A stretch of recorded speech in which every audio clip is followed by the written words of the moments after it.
Welcome to the Danny and Rob Show. Tonight, we're talking about a very sensitive topic. It is the pig butcher scam. Last time I published a video about the pig butcher scam, I got a warning from YouTube telling me that my content is sensitive. So if you're feeling a little bit sensitive tonight and you don't know what the pig butcher scam is, then I'd recommend not tuning into the show. Other than that, I would like to have a couple of disclaimers. We are not professional psychologists, and if you are feeling depressed and other things, then I recommend that you go to a friend's place and tell them how you're feeling and get some help. But today, Rob and I have been reviewing a few things that are happening on the internet, and we're trying to figure out why people hang on to hope. And I have an illustration that I haven't told Rob about a guy that was in a prison and he couldn't get free. And then one day he was walking around the perimeter of the fence and he saw a hole in the fence. And he thought to himself, there's a hole in the fence, dear Liza. That's a bucket. And he thought, I'm going to run through this hole. I get through the hole and then run. And he's free. He's out of the prison. And he's running for all his life. And he thought, I'm free. I've got out of this prison. I've been here for 10 years. I've never had the opportunity to escape. And then all of a sudden he heard poof, poof, poof, poof, poof, poof, all the lights of the prison come on. They know I've escaped. So he started running as hard as he can. And then he heard the dogs. And they've set the dogs after him. And he thought, oh no. And he starts sprinting. He sprints and he's sprinting. And then spotlights. And then he turned around and he could see a guy chasing and getting him closer and closer. And he had a machete and he's cutting through all the bush. He's in the Amazon. And then he sees a clearing and he runs for the clearing. And he actually runs over a cliff. And as he runs over the cliff, he breaks his fall of all the branches of a tree. And he managed to grab onto a branch one-handed. And he's hanging onto the branch of dear life.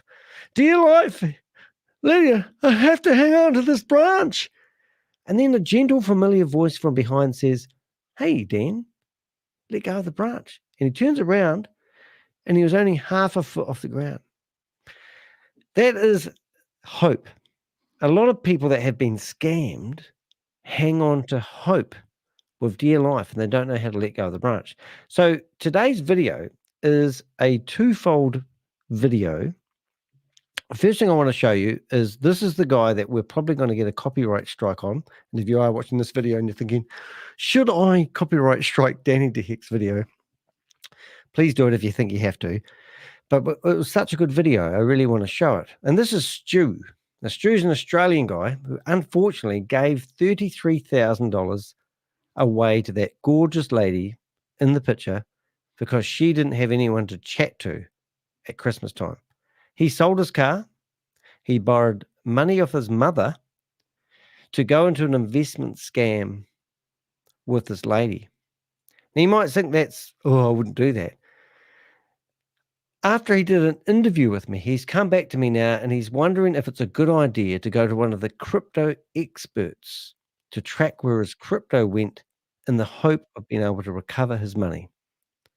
And it suddenly, well, it didn't suddenly, it appealed to me that a lot of people that get scammed are actually potential victims to get scammed by another scam. And it's like they pass on the person that got scammed detail to a different department, and then they go through the whole process again. A couple of things that are interesting. I have actually got what they call a dog person ready who's been chatting to me. And I was hoping it would have been a gorgeous young lady, but it's a guy. And I'm going to go through that in a minute because I've been chatting to him live while I've been waiting. And his name's Mike Alfred. And he's come up with an opportunity of a lifetime that he wants to help me invest with. So we'll go through that in due time. But I just want to ask Rob, really, have you been talking to many people that have scammed in the past? Oh, well, yeah, well, a little bit. Oh, good. I've got 30 people watching me on X. Why are you watching us? Well, that's great. That's nice that you're here. If you haven't been to our channel before, thank you for being here. Please do make sure you subscribe, and I will put a link in the channel because I want more subscribers. But we're here to help people who have been scammed. And I've actually asked Stu if he wanted to pop into the channel. He's already been on here, and he's a very lovely guy that lives in the outback of Australia. And he did actually sell his car to get involved with a scam. And then he came back to me and said, how about getting a specialist crypto recovery company to explore what happened to his money. Now, we do actually provide that information for people who want to know where their money went. This video that I'm about to show you, and we're going to review with Rob, is actually exactly what happened to Stu. And when he watched it, he realized he has been scammed, and he let go of hope, thinking that he can get his money back, or where the lady entices him to invest just a little bit more money to get his money back. He realized that it's totally a scam. So let's just see where this guy starts out. Now, I think this video is brilliant. So let's just go through and have a wee listen. What's his name? Patrick Boyle, is it? I can't see it, Danny, but I'll bring it up. Oh, yeah. It's and he's had 1,300 comments. It's 3 weeks old. It's at 182,000 viewers. This is incredible, isn't it? All right. Hi, Susie. Nice to see you here. Let's go. Patrick Boyle. Patrick Boyle. Thank you very much.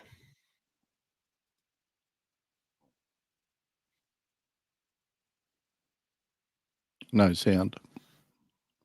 No sound.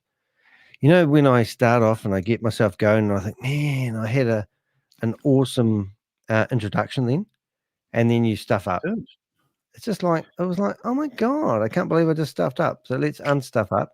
We've now got the sound, and we will start again. And we'll pretend that didn't happen, okay? The pig butchering scam typically begins with a fairly ordinary message that arrives from a person you don't recognize. It might be a text message that looks like a wrong number, or it might be a message that arrives on LinkedIn, Instagram, or even an online dating site. Sometimes it's even a scam comment under a YouTube video that you've been watching. A lot of people receive these messages and ignore them, either suspecting a scam or they just don't feel like responding. Those who do reply find the usually attractive stranger wants to befriend them. Eventually, the victim is lured into an online relationship or romance and learns that the person messaging them is quite wealthy. Later, so in Stuart's case, that's exactly actually what happened to him. So Stuart actually got a message from a young lady who didn't have anyone to chat to on the internet. And then they start that chitter-chatter back and forth. Now, just imagine, I spend a lot of time in that chitter-chatter myself. So it's quite a common thing. And actually, I do it to bait them to see what sort of conversation they have. And it is always about the 10th message where they start to get more personal and tell you things about wealth. I'm missing out. Well, you might be, Rob. Mm. And also, since I've been doing this profession, I get a lot more of these messages. I think they target me because I've shown an interest in the past. And it literally is like they pass me on to a new department if they haven't been successful at scamming me with a different flavor milkshake. But it's all scams. Out that it's due to their expertise trading cryptocurrencies. This scam flourished during the COVID years at a time when people were stuck at home, bored, and it didn't seem so crazy to run into someone who'd made a fortune trading crypto. After all, the news was filled with stories like that at the time. Pig butchering as a scam is quite different to the Nigerian prince scam, which everyone has heard of at this point, as there's no obvious upfront pitch and a lot of time is spent developing a relationship.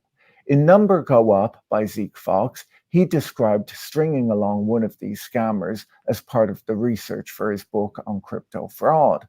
The 32-year-old divorcee who started texting him chatted for a while and befriended him before she began to send him charts of Bitcoin returns, demonstrating her trading skills.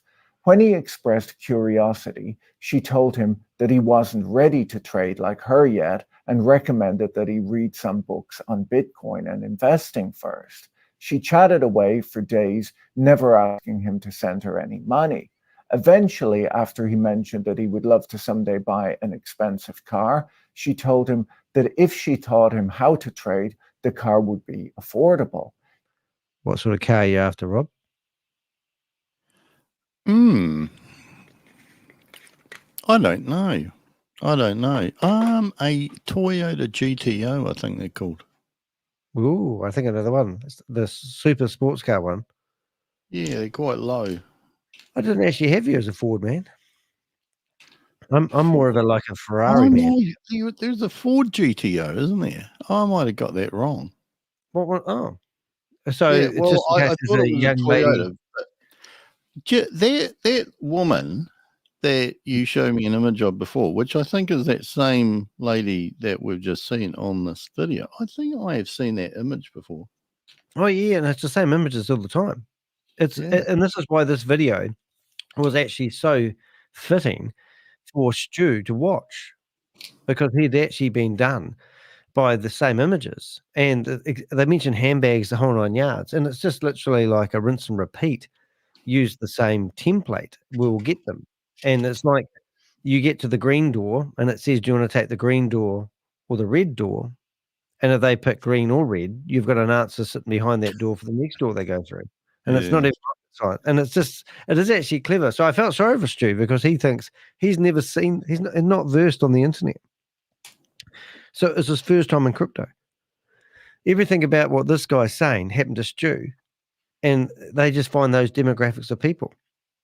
She then sent him a link to a crypto exchange, suggesting that he open an account and that she would tell him when to buy and sell so that he could multiply his savings quickly. Now, that bit there, he's going to tell us all this stuff, and I'm just going to repeat why I wanted to watch this video. Is I think, once again, YouTube, the Google Play Store are accountable for their actions. They should, and even the domain name registrar, they should ban domain names that get reported. They should take people's domain names off when they are using them to send their shit around, basically. And this is, I think, a simple solution to the world problems. If you listen to this and you're wondering how to stop these scammers, I could come up with some very clever ideas. Once he opened an account, he had to fund it using a stable coin called Tether. Now, if you watch CoffeeZilla, he does a video all about how Tether is a scam. And it was done quite a few years ago, and it actually gave him a bit of a bad rap at the time. But if you watch that video and then listen to this video, you would actually you may come to similar conclusions. Which she explained was safe as it traded 1-for-1 with the US dollar. He started with $100, which converted into 81 Tether because, crypto transaction costs. She explained that he really needed to fund the account with at least $500 to get going. She even called him up to help him fill out the online forms. Zeke, unfortunately, never got to multiply his savings and buy the car of his dreams, as when he explained that he was an investigative reporter, she hung up. Her online profile disappeared, and he never heard from her again. A few of my viewers possibly think that Zeke was wise to get his story and escape after only losing $100. But who knows? Maybe his FUD prevented him from anteing up the $500 and getting the Cybertruck of his dreams. We'll never know. According to a BBC... You just pause that for a minute. Yep. There is, there's a few things here that are kind of esoteric knowledge. FUD, he mentioned, is fear, uncertainty, and doubt. So if you express any FUD, fear, uncertainty, and doubt, that's one of the terms that I've seen everywhere on crypto, but some viewers may not be aware of it. And Tether is another name for USDT, which is a crypto coin. When they say stable coin, basically means that one USDT is equal to $1 US.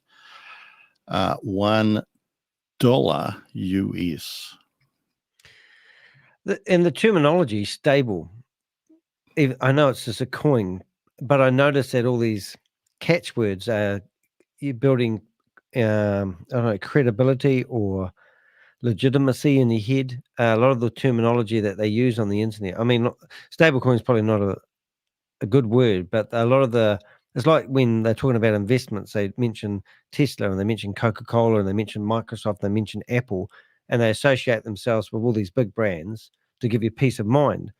And the terminology that these scammers use really, goes in the subliminal brain and convinces people. Yeah, it's over a lot of people's head. And basically, stable coin means is that it's stable. The price is designed to stay exactly the same price as $1. And a lot of the crypto terminology is very hard to understand, get your head around. So a lot of people just nod because they don't want to appear stupid. And there was another thing that I was going to say there. Oh, there was a classic point there, which is not to slag crypto, but that was a classic example of where that person transferred $100 into USDT or Tether, which should have got him basically 100 Tether, but only got him 81. So there's 19% cut off there. But yeah, we're not here to talk about. I've never heard of that much cut before, so I'm actually quite interested why you gave that as an example. Yeah, That would like a lot of people gloss over things that don't match the story that they want to tell. BBC documentary on the topic. This scam is known as pig butchering after the practice of farmers fattening hogs before slaughter. According to the BBC, the scammers call themselves dogs. The BBC then seemed to have given them dog masks to wear while being interviewed. It's an insult to dogs. In my opinion, they missed the chance of asking if there's anything else that people call them and getting them to wear much funnier masks. But maybe that's why the BBC would never hire me. Patrick, the people in HR want to chat with you about the origami masks that you've been making. Anyhow, the BBC document. I didn't get that. Did you get that? No, I wasn't too sure what he's talking about there, but yeah no, it might be is he American, is he, or is he English? I think he's Irish. Oh, he's Irish. That's why he's got that accent then. It's a little bit of everything. Yeah, so that might, I didn't get that. But anyway, I couldn't figure that one. I've listened to this once and I just sort of wonder if anyone else got that because I missed that one. Susie said a stablecoin is a type of cryptocurrency designed to maintain a stable value by pegging its worth to a reserve asset like a flat currency, i.e., the US fiat currency. Fiat. I never knew what fiat was. I thought it was a brand of car when I first started hanging around the crypto stuff. It is, but yeah. Yeah, oh, she's gone crazy on us now. Let's see the pig butchering. She's like a wee walking encyclopedia, as Susie, isn't she? Good. You can read this one because I'm sick of reading already. I'll go back to my glass of wine. A pig butchering scam is a sophisticated type of online investment fraud that combines elements of romance and investment scams. The term comes from the practice of fattening up victims before slaughtering them financially. And just as an aside, I had a look on ChatGPT about the brief characteristics of a person involved in a romance scam or pig butchering. Person involved in a romance scam typically exhibits several key characteristics. They are charismatic and persuasive. They're emotionally manipulative. Vague background information they give. Requests for financial assistance is what you're probably going to be asked for. There'll be urgency and pressure. Limited or no face-to-face interaction. Isolation from others in that they may attempt to isolate the victim from friends and family to prevent outside scrutiny and use of fake profiles. That sounds a lot like my ex-wife. Just saying. All right, let's carry on to listen to this good stuff. Entry showed how a Boston lawyer with terminal cancer was scammed out of $2.5 million. I'm not going to use him as my lawyer. Even worse, a Kansas bank CEO recently ended up in prison after he lost $50 million. Jesus Christ. Sorry, just a knee-jerk reaction to that. Wow. A bank. Oh, wow. Of the bank's money to a pig butchering scam. The losses caused the bank to fail last summer. The size of the losses in these scams is huge, An investigator at a crypto tracking firm told Zeke that at least $10 billion has been lost to crypto romance scams like these. She must be really hot, this girl that's taking all the money from people. And of course, just before we go on, there is a reason why crypto is involved, because if you were transferring real money or fiat currency, is that it would be tracked and you'd probably have to go through your bank, and your bank would ask you why, blah, blah, blah, blah, blah. But if you say that you're investing it in crypto, then it will probably go straight through, no questions asked. And of course, the crypto is mostly untraceable. Now, Stuart got notified by his bank not to do the transaction that he was about to do. And he went over the bank and said, I will do what I like with my money, release my money. That was because he was so convinced from what she was saying. And the banks, now another bit of useless information, as Rob would normally say, is I was speaking to a lady today who was involved in banking, and she was in the security division. She told me that, when you do a transaction with your credit card and you see pending, if it says pending, the bank can't stop it. Even if it says pending, they have to wait for the transaction to go through, and at that split second, ask to have that money clawed back if there has been something dubious going on. But I thought when it's pending, I now don't know the purpose of what the pending is. If something is pending, it's just the transaction between the two banks maybe, but obviously they can't stop it. So if you have lost your money and you see pending on your credit card for some reason, if you paid credit card, you're going to lose it anyway. One more comment there from Susie. We'll read, if you can read that for us, Rob, it'd be much appreciated. This is like Bible study. Aaron West is a California prosecutor who actively works on combating scams, particularly the pig butchering crypto investment fraud. She is active with the Global Anti-Scam Alliance, or GASA. What would we do about Susie? Oh, I don't know. I never thought about that. Don't you go anywhere, Susie? She's on holiday, I think. She might be coming back at the moment. If she's off on holiday, you should be having a holiday, Susie. The most shocking part of Zeke's story, which he discussed with me on this channel a few months ago, is that he later learned that whoever was posing as Vicky was most likely themselves a victim of human trafficking. Have you noticed this guy does not blink?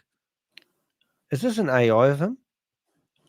No, but I didn't know that fact, actually. So he's saying that a lot of these scammers are actually entrapped into it? Well, yeah, they are. They're in these human compounds. And this is what, when I spoke to the Men in Black, they told me to go after the human compounds. When I was in the New York Times, I got this lady who reached out to me, who does pitches to the United Nations cries for help. And she showed me maps of 7 human compounds in different countries. And I've been to this one he's about to talk about. So these people are trapped who are doing these scams, and they're not even, they work literally, I think it's 16 days in a row and get a day off, all this sort of carry on. It's absolutely, this is like, when I watched this video, I thought, oh my God, this isn't a surprise to me. This is everything I've been researching, and then it's all one video. This is why I think this video is so important for people who are on the fence thinking, are they getting scammed or not? This is a criminal network. It really gets me pissed off, if you haven't noticed. Let's carry on. Later, as part of his research, Zeke traveled to a small casino town in southwestern Cambodia. I had been to that casino town, and I wondered why the hotels weren't finished. Just wanted to say that before he carries on. Where these messages can be tracked to, and visited a compound of heavily guarded buildings where one of... Now I got videos. I've got 200 videos of people doing terrible things to other humans. And I had a video of something that looks exactly the same as this compound. And I'm wondering why they film it. And a guy jumps off the top floor and bounces on the ground in front of us in the video. So this is very real. But this is where people are forced to live, who are, you might think you're just having a wee go with this, I might just buy a membership and see whether I can make a little bit of money in our first world countries. But the reality of it is you're actually feeding this criminal network by being involved in these opportunities that you think might make you a few dollars. The guards told his guide that the buildings were rented to Chinese companies and the workers inside couldn't leave. He was told it was useless to report forced labor to the local law enforcement, who had been paid off, as rather than aiding the victims, the local law enforcement would detain them for immigration violations, possibly returning them to their captors. The workers trapped inside these buildings were allegedly young people who had been lured from all over Southeast Asia with the promise of highly paid jobs. They had their passports confiscated and were held captive, forced to run these scams. So what Patrick didn't mention in his video is there was I've seen adverts in Chinese online platforms and also in their newspapers saying that they will pay for the flights and accommodation if people come over and work in these third world countries, and they get over there, and as soon as they get over there, they lose their passport. And they've actually been actively trying to stop this sort of stuff going on, which Patrick will say, and I should shut up really. But I just think it's amazing. Before we go any further, let me tell you about today's video sponsor, Delete Me.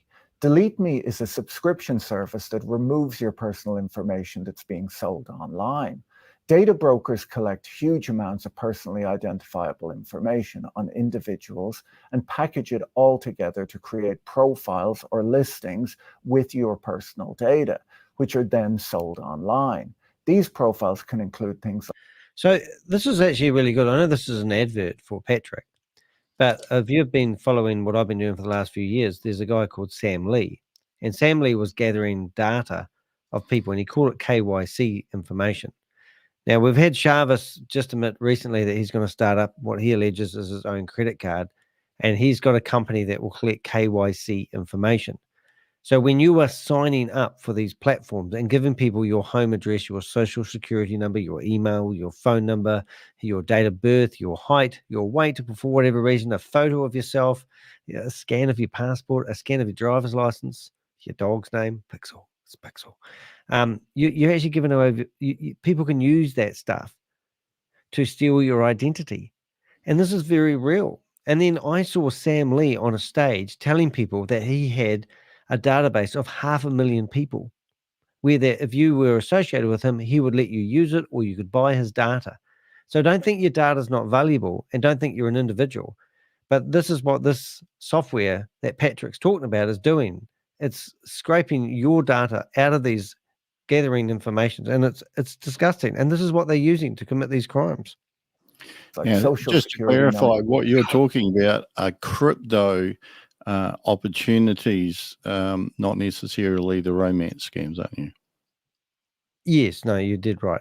Any opportunity where it asks you for your personal details, I'll actually start signing up on stuff and then back out of it if they start asking me for information. You know, I sort of trust Binance, crypto.com. You know, if you're setting up a bank account, you know, with your bank in your country, sure. But when you go into a website and you're going to a crypto wallet that you've never ever seen before, and it's asking you for sensitive information, think about what you're doing. You know, don't think it's okay. There's no law that says you have to provide all this information.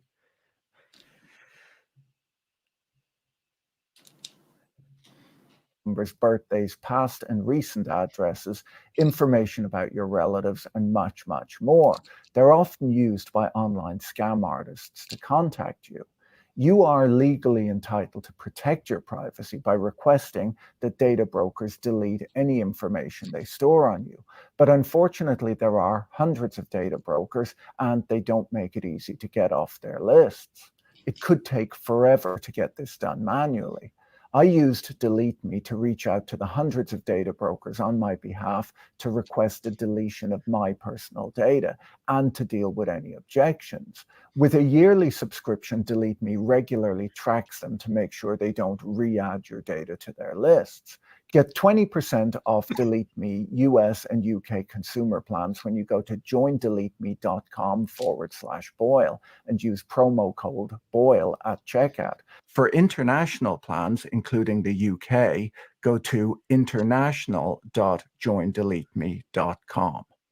The pig butchering scam generally follows a fixed pattern of befriending the victim before instructing them to buy crypto stablecoins on well-known crypto exchanges, before then getting them to transfer the funds to fake trading apps that look and sound legitimate to crypto newbies. The fake trading apps are set up to have the look, the detail, and the functionality of a real trading app. And some scammers even use legitimate software that allows anyone to build a trading platform, as some of these software companies license their software to foreign exchange brokers who provide it as a front end to their clients. Now, just to go on about what he's talking about there, that's exactly what happened to Stu. He actually gave me a name of a crypto wallet that was listed on the Google Play Store. So the very first thing I did is I went and searched for the same name on the Apple, what do they call it? Apple Store, to see whether I could find the same software, and I couldn't. So, and then that's why I went back to what I originally said. The Google Play Store is owned by Google and YouTube. Why don't they start doing the right thing? And why don't they take these, as soon as they get like the crypto wallet download that I got for an Android phone, why don't they ban it when they have multiple people? How many reviews do you need from people? 100? 10? 20? I mean, what is it? And how many do you need to report before they take their app off their app store, which is enabling people to do these crimes? I think the important thing is that there's a quite a stringent process to get approved for the App Store on Apple, but not so much for the Google Play Store.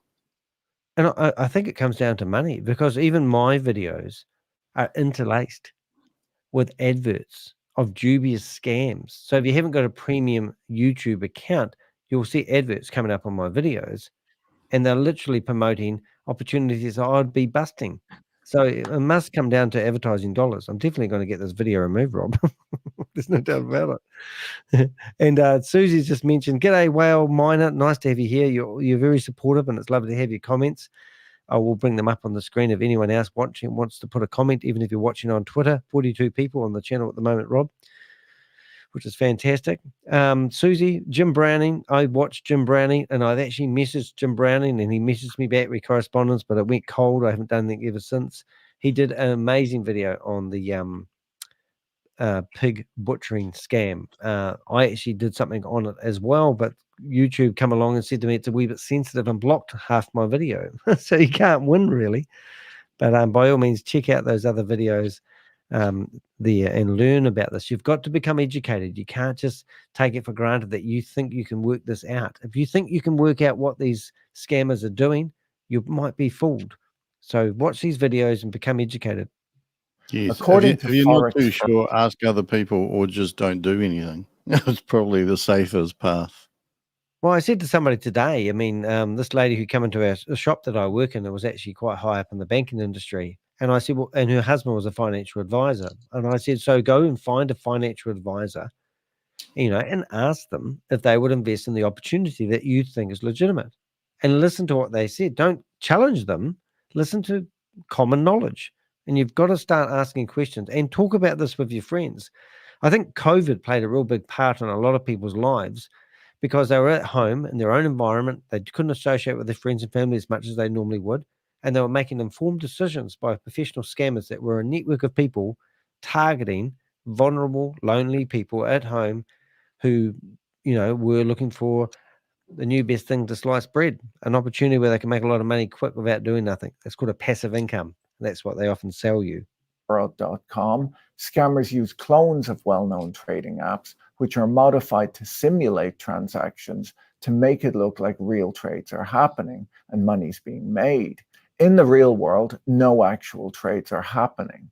Seeing this gives the victims a false sense of confidence and helps to encourage them to add more money to their accounts, or to even get their friends and family to open accounts too. This scam can be more sophisticated than you might expect. Some of the scam brokers even have fake help desks to field phone calls, and they encourage the use of features like two-factor authentication. Now, just to go back to Stuart, I said, "Did you ever speak to the lady?" And to my surprise, even though I bust scams all day long, he said, "Yes, he did. He had two conversations with a lady who took $33,000 off him." And I went, "Wow, really? Oh." And then I'm thinking about it. He said, "But she couldn't turn her camera on because something was wrong with her camera." And the other thing, I've literally had, because I have strung these people along to the point where I've actually managed to ring them, and they have actually answered. And I had this very nice looking lady who was willing to have a conversation with me, to my surprise. And then I rang her back a couple of times the next day, had another conversation with her, and then after that she ghosted me for no reason. She just didn't think we had anything in common. And I'm going, well, and this is what they'll do. They'll suss you out and see whether they feel they can manipulate your thinking into giving them money. But listen to what he says in the next few sentences. Giving victims the feeling that they're dealing with a legitimate broker. Some of these trading apps are even downloaded from the big app stores, and the scam victims check the reviews, see that the app is highly rated, and everything seems okay.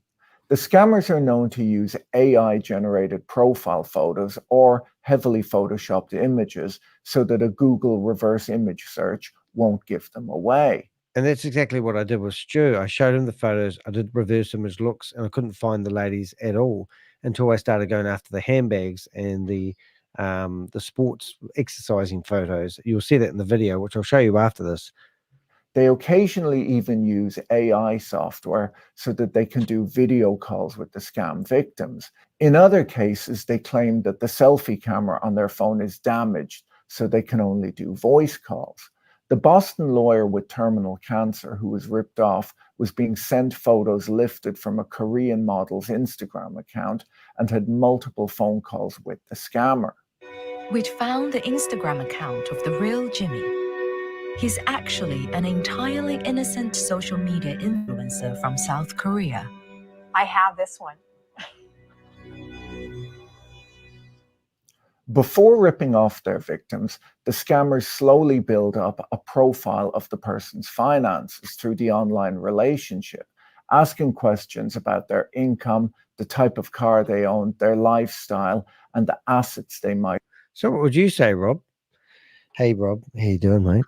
Oh, no, I wouldn't say mate, would I? Hello, darling. How are you? I would want to impress them. So I would say that I ride a really nice bike and that I wear Levi jeans and I wear New Balance shoes and Nike socks. And I think that would just about sway over most women that I've met. Wow. Yeah, I think you got something going there for you, Rob. Thank you. I'll get one of them to ring you. It's nice. Nice. Might own like a home. They also encourage roping in friends and family members. That's where I get stuck. I don't think I've got any friends or family. Oh, no, I haven't got them. Wow. No, I've got friends. I haven't got much. I'll stop. By promoting flash coin sales and special deals. When the accounts are small, the scam victims can often withdraw some of their money. This tricks them into trusting the online platform. So Stu put in $100 and then he managed to get 20% of that money back. And then he put in a couple $100 and he managed to withdraw a little bit of it. And then the lady that he was chatting to said that they needed to save up $60,000 or nearabouts, and she would help him. So she was contributing. He sold his car because she sold her car to contribute to get the $60,000. And then she gave him suggestions of things that she was doing that he could also do. So he sold things around the home, borrowed money of his mother, and then between them both, they managed to raise $60,000. So then she come back to him and said, "Hey, honey, that opportunity that we was going to invest in has ended and we didn't get the money in time. However, there's another opportunity where you can invest and we need $65,000. I've already put $2,500 in. You just need to find another $2,500 and we can now take that opportunity." So that's how she baited him, and they would have just keep squeezing him, but that's where he realized that he'd been scammed. Let's carry on. But once they've deposited a lot of money, they find themselves no longer able to withdraw. Often the way it works is that they're told that they need to wire in additional money to pay a tax before withdrawing their funds. This can squeeze the last bit of money out of them. Their online romantic guide tells them that this is totally standard, and if they can't come up with the money, will encourage them to borrow it from friends and family to pay the tax. Shortly afterwards, the brokerage firm disappears, the beautiful stranger disappears, and the victim realizes that their money is gone. Often victims are so embarrassed that they don't even report the crime to law enforcement because of the shame. So I just want to, if you come to this video, you probably looked at my thumbnail for this video, and I've come up with quite a few words that if you have been scammed, you may be feeling right now. And they are fear, anxiety, shock, shame, disbelief, depression, anger, and sadness. So they are sort of like, I don't know if you've ever heard about the 5 stages of grief. When I read those out, I thought that's sort of similar, really. And it's sometimes getting over these, when you've been scammed, how to get over it can actually be very hard to go through those stages. I mean, originally it might be anger that you're going through. And then, and why the purpose of this video for me is I think it's really important that we make you understand that you need to lose all hope of getting your money back. There's no miracle cure. Please do not be victim twice and think that somebody who will re-victimize you will have a go at trying to get more money out of you with the hope that you're going to get your money back. If you stop, you can't go any further. But if you carry on down this path of destruction, you will probably lose more money. And that's really, really important. Yeah, like I think there's a couple of people, there's the people who haven't got involved in a romance scam yet, and there's the ones who have and are hoping that somehow they can manage to claw that money back. Well, basically that money's gone. And unless it's some official agency who's going to represent your interests on some behalf, anybody who's actually trying to help you outside of a proper agency is probably another scammer. And we've seen them all over the place. You go onto social media, onto those pages of various crypto opportunities, or even pages that are talking about scams and all this, and you actually see people that are in there, fake IDs are in there saying, well, I got my money back and I went to such and such and all this, and it's just another scam. Just interestingly, there's certain characteristics that victims, potential victims of a romance scam are likely to have, and they're not embarrassing things. They're just things that all people have at various times. And I've just got a list of them here. You could be lonely or have an emotional need. You are optimistic and you are very trusting. You have low self-esteem or self-worth. You have a desire for connection. You don't have a lot of experience on online dating. You're isolated. You're financially stable, because obviously if you have no money, you can't lose any. And probably personal vulnerability, which says those going through significant life changes, emotional stress, such as recent losses or divorces, and might be more open to the emotional manipulation of scammers. So basically anybody at various times in their life can be susceptible. And a lot of those things you read out aren't necessarily bad things. They're actually quite good emotions to actually have. Like if you're sensitive and you're trustworthy, I have found that a lot of these people go after people with religious beliefs because you have hope, you have a future, so they go after people that trust what people say.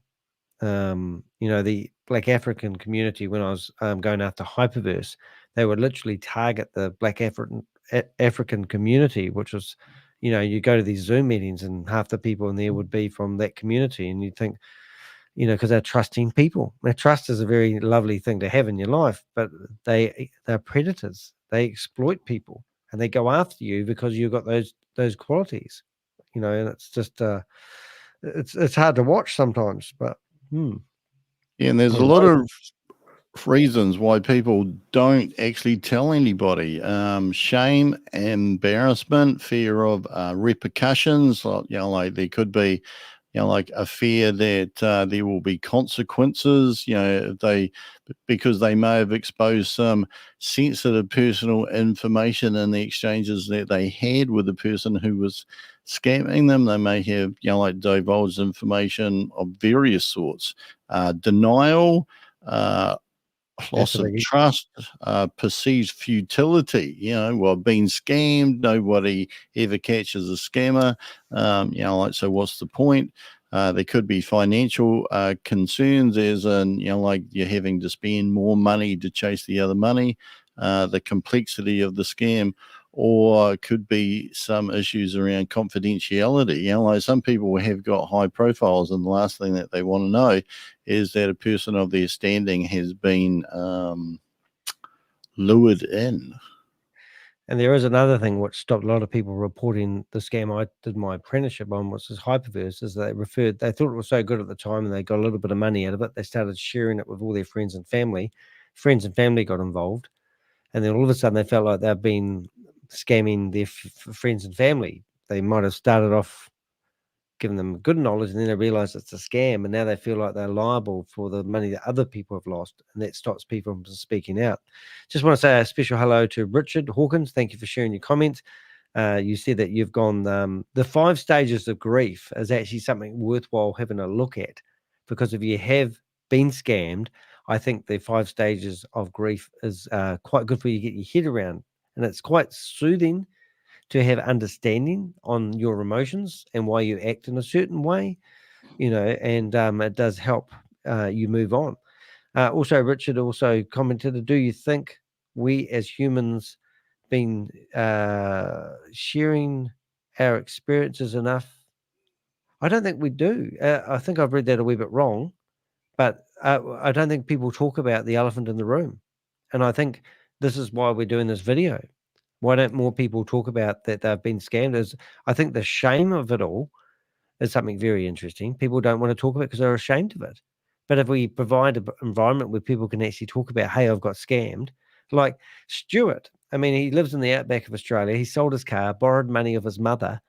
And he said to me, I said, are you okay using your real name? He said, I'll do anything. I just want to warn others from getting scammed. And if I can speak out about my experience and how I thought it was real, he had friends of his telling him not to do what he did. He had the bank telling him, telling him not to do what he did, and he ignored them. That's humiliating. But the fact that he's actually fessed up and said that is vindicating. It's amazing that he's done that. And it shows, I don't know what the word is for that, courage. Yeah. Like I think it is quite courageous to, like admit that you have actually made a mistake, you got fooled, but by the same token, you got to remember these people are damn good at what they do. They're not fools. We've seen a lot of them in operation, and one thing that I personally find amazing is that you know logically that the person that you're listening to, wherever it is that you're listening to them, is telling you a lie, but they sound really convincing. And if it wasn't for the fact that you absolutely knew that it was a scam, you would be there is a tendency that, well, no one could lie this much, this sincerely. Well, exactly what's on my thumbnail, mate, is it's disbelief. That's what's one of the words on the thumbnail of this very video, is people are just in disbelief that people can actually do that. And I've had people on the phone telling me they lost $5 million. Oh, really? And they said, yeah, we thought it was true and genuine. I said, how did you think that?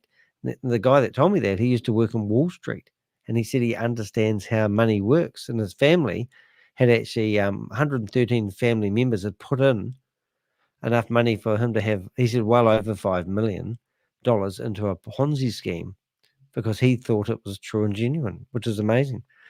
All right, let's carry on. We'll be here all night, but we're learning lots of goodies here. According to an FT article, pig butchering scammers initially preyed on Chinese citizens, but later began focusing on ethnic Chinese women living abroad after Beijing imposed a domestic ban on cryptocurrency investments in early 2022. At this point, they target anyone who will respond to their messages. While it might seem funny to string the scammers along and waste their time, these captive workers are often beaten if they don't bring in enough money.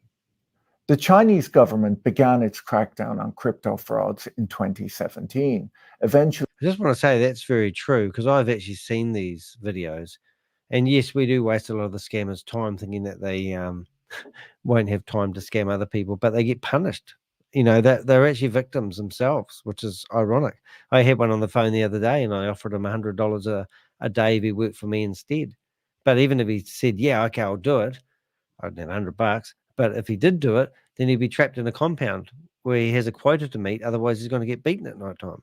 So it's just, and you listen to these compounds that he talks about. I've seen these compounds. I've got videos of them. I've got maps of where they belong, and no one's doing anything about it.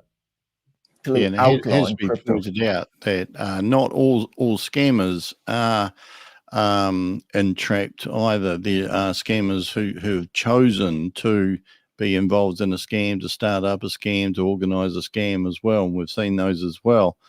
Just those five stages of grief that was spoken about before. The first one is denial, where initially you may have trouble accepting that you've been scammed, and you might rationalize the scammer's behavior or believe that things will get better without facing the reality of the situation. Number two is anger. Once the reality sets in that you have been scammed, you feel angry or frustrated, and you may direct that anger towards the scammer, yourself, or people who you hope or wish would have warned you. Number three is bargaining, where you try to make deals or wish that things could have been different.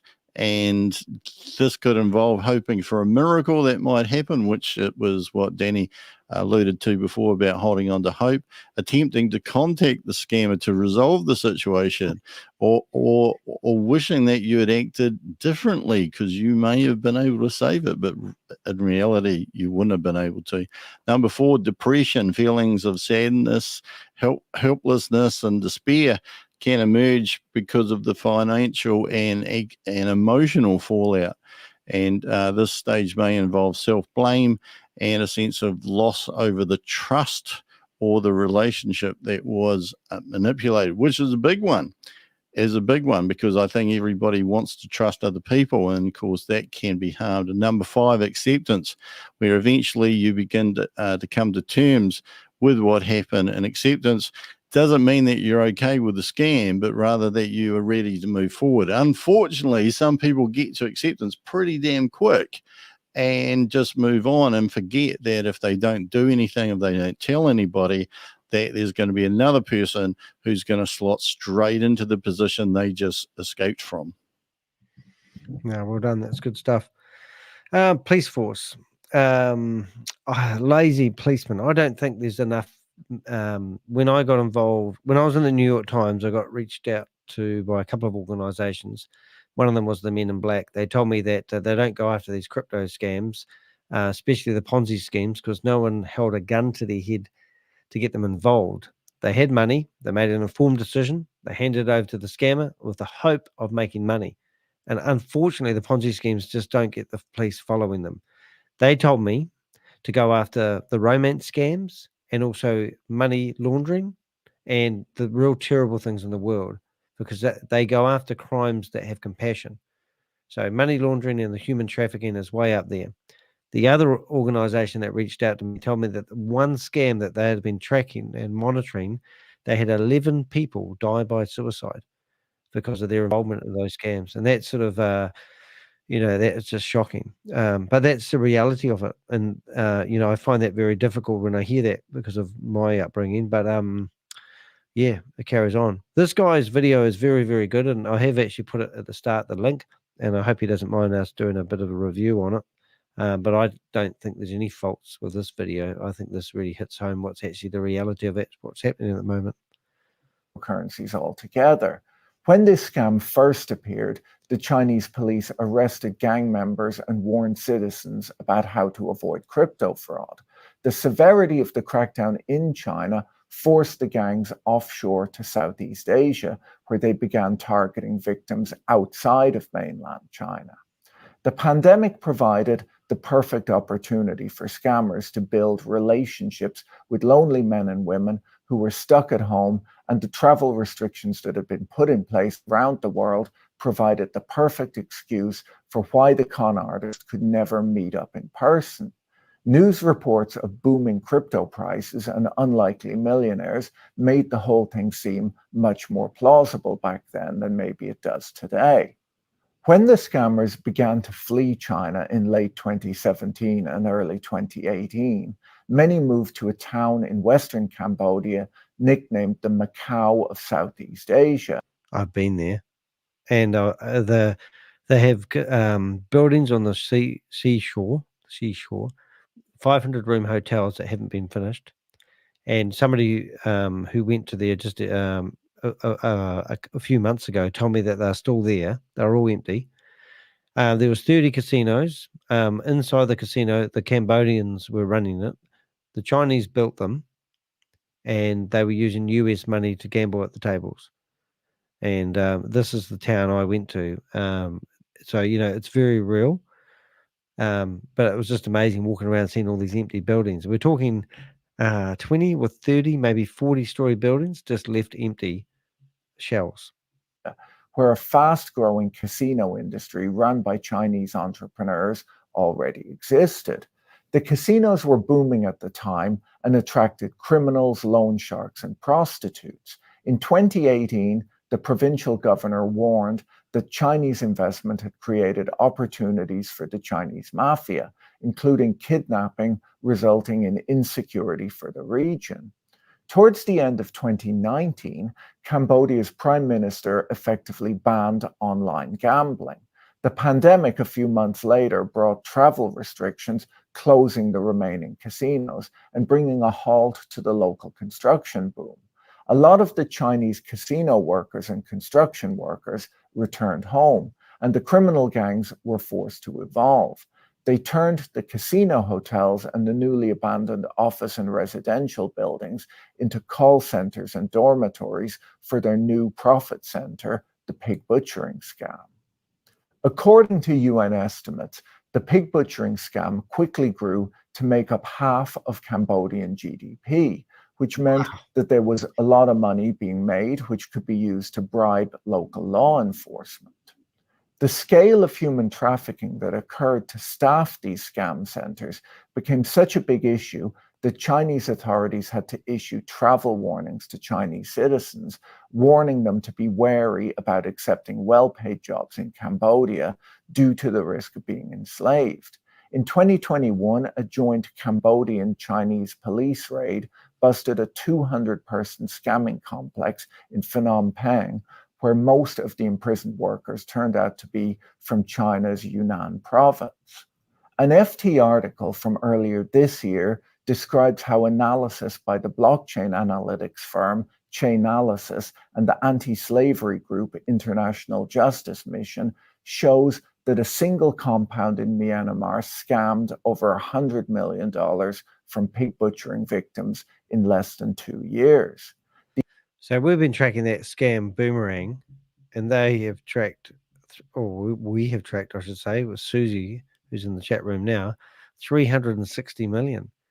And you kind of wonder why they don't go after or ask us for more information about that scam, because that's a lot of money. Here they are talking about something, 100 million that was scammed over 2 years, and we've seen 360 million go into a super wallet address over the last 6 or 7 months. It just seems so unfair that they're not. I don't know why they wouldn't go after it, or why do they not take these domain names off the internet from people that are running websites that are collecting money? Or why doesn't YouTube remove videos? Why doesn't Zoom stop their Zoom meetings? Why does Google Play Store allow people to put apps which are obviously defrauding people? They haven't got the security set up properly. Are they just going after the advertising dollar they get when people use their services? Because that's what it seems like. Yeah, I just typed into Chat GPT how many countries have actually banned crypto. How many countries do you think have banned or partially banned crypto, Danny? This might seem a bit dumb, but I'm going to go 3. Well, it's actually 8, and it's a fascinating list of countries. Yep. um, Netherlands? who? Oh, I've just said Netherlands. Yeah, well, it's a fascinating list because crypto is kind of related to a few other things, at least in my experience. As in, one of the there's a discussion going on in the chat room about how come the authorities don't seek to enforce or track down scammers and like et cetera, et cetera, et cetera. And there are various reasons as we've found as to why that could be. But one of the things is that a lot of the crypto is decentralized or is trying to be decentralized, and to be decentralized means to get away from the government. Therefore, it is the government who ironically are the ones who are approached to protect the people that have kind of, in a way, made a conscious decision to move away from the government when they become decentralized. You and I have joked in the past about decentralized and decriminalized are spelt very similarly.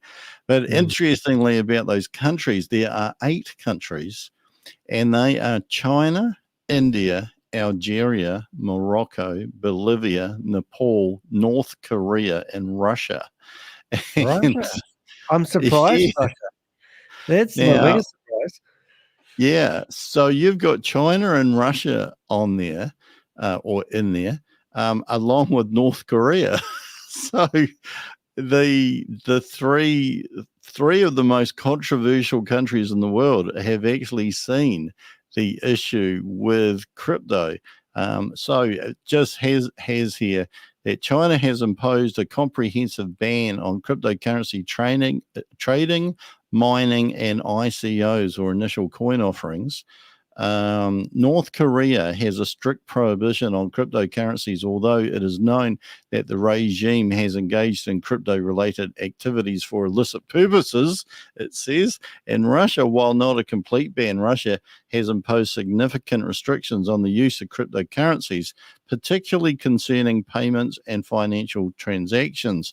So I asked the question, is this list of countries ironic? And the answer was pretty big, but it said, in essence, while the decisions of these countries to ban or restrict cryptocurrencies may seem ironic, given the global rise of digital currencies, these actions are often driven by specific economic, political, or regulatory concerns unique to each country. And of course, India has India banned Binance, I think, which is one of the largest no, you're right. exchanges. I'm sure that's right. Yeah. It's really interesting. And if you went North Korea, China, and Russia, what common interest do those 3 countries have? Well, I'm not too sure how to phrase it, but I guess they exhibit a large amount of control from the government perspective. And it's actually got in here somewhere about control. I saw somewhere, but I can't find it now. No, but that's exactly what I was going to say.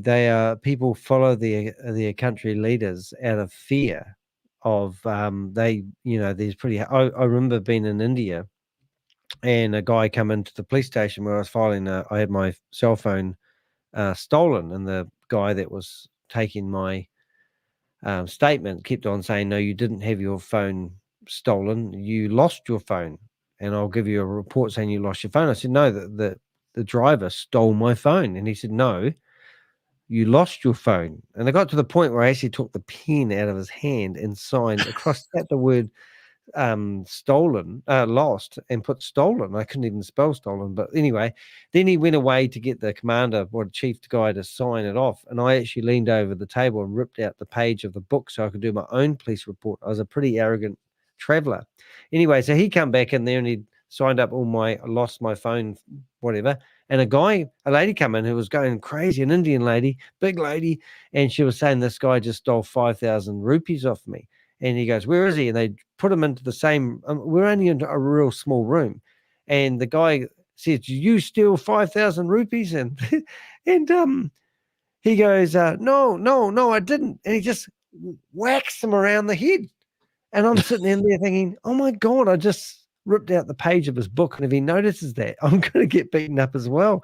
So I remember leaving there and throwing that bit of paper out of my pocket as soon as I could in case he came after me. But I learned very quickly that they're not like, even though they are very nice, softly spoken people, they handle the law a lot different to me. So just bear in mind, if you ever lose your cell phone or have it stolen in there, you're not going to get a police report with what you want on it. They will only tell you it's been lost, because it must be a bad thing for the people. I don't know what was going on about there. Yeah, right. It's interesting. I just asked how come they ban it, and it's got some really interesting things here. Financial stability. Cryptocurrencies can be highly volatile and speculative, which may pose risks to financial stability and the broader economy. Regulatory concerns. Governments often struggle to regulate cryptocurrencies effectively, which can lead to challenges in enforcing financial laws, anti-money laundering regulations, and combating fraud. Number 3, monetary control. Cryptocurrencies operate outside traditional financial systems, potentially undermining central banks' control over monetary policy and currency issuance. Frauds and scams is number 4. The anonymity and decentralized nature of cryptocurrencies can facilitate fraudulent schemes, scams, and illicit activities, prompting governments to impose restrictions to protect consumers. Number 5, the geopolitical and economic factors. In some cases, geopolitical tensions or economic sanctions may drive countries to ban cryptocurrencies to avoid circumventing international financial regulations or to protect their economic interests. And last, technological and security risks. Concerns about the security of digital assets, including the potential for hacking and cybercrime, can lead governments to implement bans or restrictions as a precautionary measure. Oh, well done. That's really interesting. Susan mentioned a good point. It would be awesome if platforms like Zoom actually come on board and help us police, their facilitation of these scans. But after literally probably 200 emails, I haven't had much joy in that. But I would be always welcoming for Zoom to employ me and fight scams with them. It would be absolutely brilliant. Marco, I know you're a bot. Best viewers on ask123.org/JBNJ. There you go. We read out your website address. We'll put that on the screen for you. So if you guys want some best viewers, all our viewers are genuine. We've currently got 44 viewers in here. And at the moment, this guy is on here trying to scam us by encouraging us to buy viewers. I'm about to go back to Susie's comment. Good stuff, Colonel. Hey, that's you, mate. Look at that. That's good. All right, let's carry on. The investigators tracked digital coins issued by Tether being moved over the Tron blockchain from pig butchering victims to 2 digital wallets owned by a Chinese company. They showed that Tether tokens and the Tron blockchain had also been used to extract payments from the families of trafficked workers who were paying ransoms for their release. Chainalysis told the FT that they're seeing lots of scammers leverage Tether and Tron as the price stability of Tether is attractive, combined with the low transaction fees for Tron.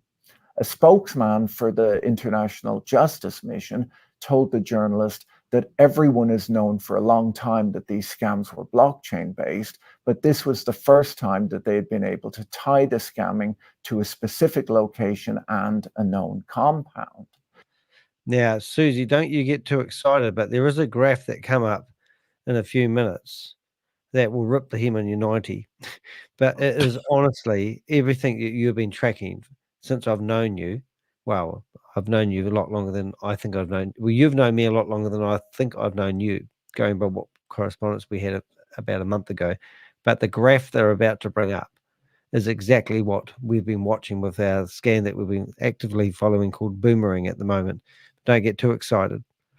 In the book Number Go Up, a Taiwanese police officer told Zeke Fox that he had been investigating human trafficking for quite some time and that crypto was now making his work a lot more difficult.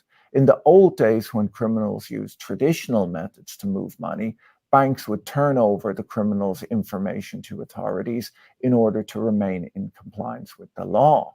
The police officer explained to Zeke that Tether doesn't collect any information on the holders of its coins, making these crimes extremely difficult to investigate. In possibly the highest profile example of pig butchering, a Kansas bank called Heartland Tri-State Bank failed this time last year after its CEO allegedly used bank funds to buy cryptocurrency after being lured in with this scam. According to Bloomberg, the bank almost completely tapped out its sources of cash, drawing $24 million from lines of credit with a correspondent bank to fund improper wire transfers. According to a regulatory review, the bank drew $21 million from the Federal Home Loan Bank system shortly before collapsing. The Justice Department charged Heartland's former CEO, Sean Haynes, in February this year with embezzling $47.1 million from the company. Well, there's an opportunity, Rob. Yeah. Well, it might be a like I know, particularly on this channel with a few of the Avengers, that I am a lone voice in the wilderness. But if they ban crypto the world over, I think it would save a lot of problems. I think that people conflate cryptocurrency with crypto technology, which I think doesn't need to be conflated. I think there's a lot of crypto technology that is quite advanced and innovative and has several use cases, but cryptocurrency, as he's alluding to there, it's a lot of problems. Fiat currency is traceable, and in most cases, where the money has gone. The moment that you're moving crypto around, it could go anywhere. Susie's lit up the chat room of love hearts, but when you speak, I think she's got a thing for you. Maybe she might be a pig butcher. She might be fattening up the pig, but yeah, no, who knows? Someone's been succeeding. Yeah, but you're right, because I think the blockchain technology is an amazing thing. If you're not really up with crypto and how it works, I'm not that great on it. But somebody said to me the other day, imagine you've got your computer at home trying to calculate some mathematical equation, and your CPU is basically running at 85, 90%, and then maxes out. Imagine getting 1,000 computers together working as one, and then number crunching some amazing algorithms, whatever that word is, to calculate sums. That would be pretty amazing. But that's not cryptocurrency. That's using the blockchain. And that's what originally I think it was designed for, was to use a network of computers to run tasks. But now obviously we've got the money side of it, which is causing a lot of confusion for people because they keep giving their USDT tether to people running scams and they never see it again. That's my take on it. All right, let's carry on, shall we?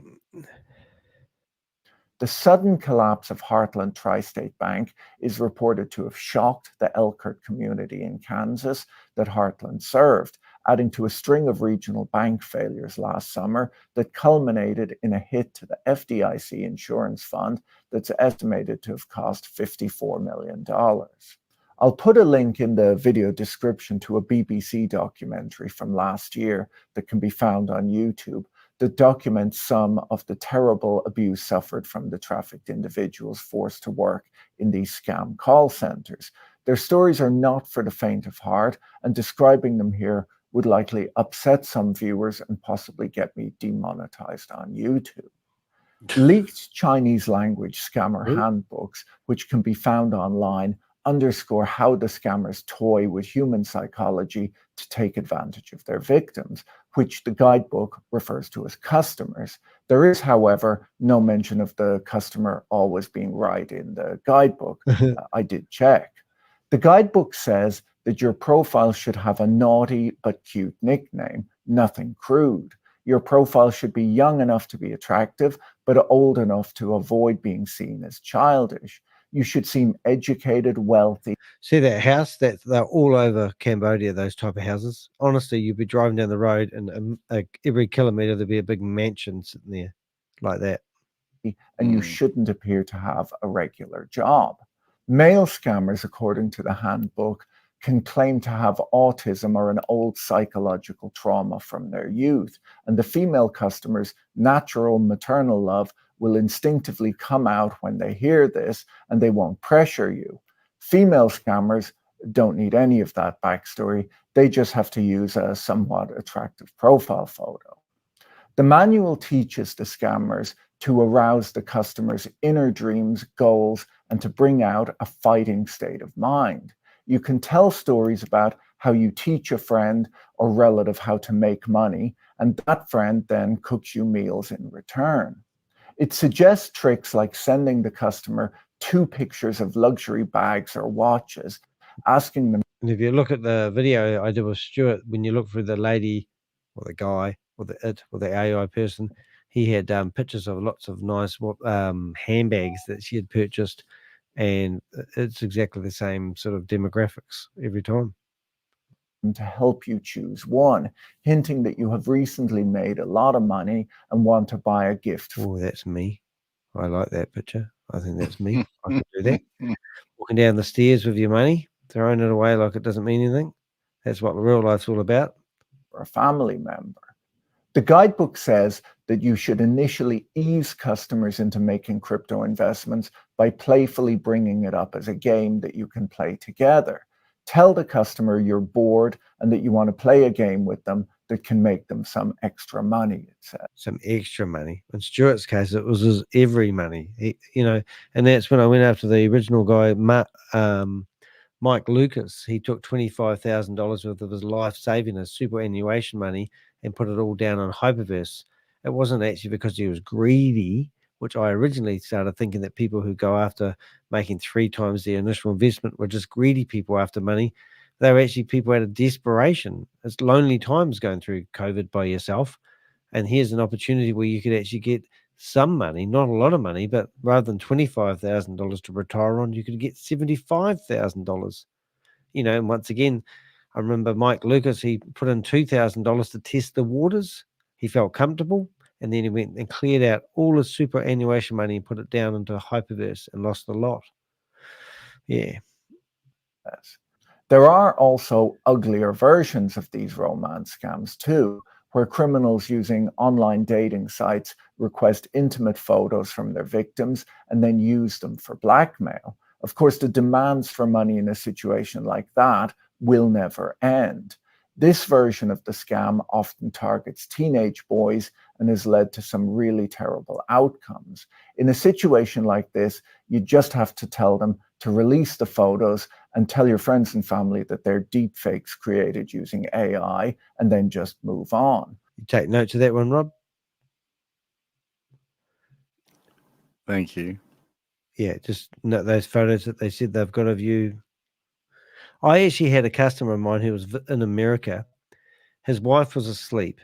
He received an email, and it gave him a partial. In there, it said that they had his password. They've scouted through his computer and found pornographic images of that he'd been looking at, and they actually showed him part of his password because he hadn't changed his password for 2 or 3 years.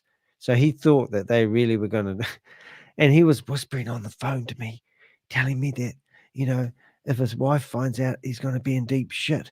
And I said, go back to bed because it's a scam and you haven't done anything wrong. But he was fearful that they had actually accessed his computer and they were using it to blackmail him. And he was dead serious.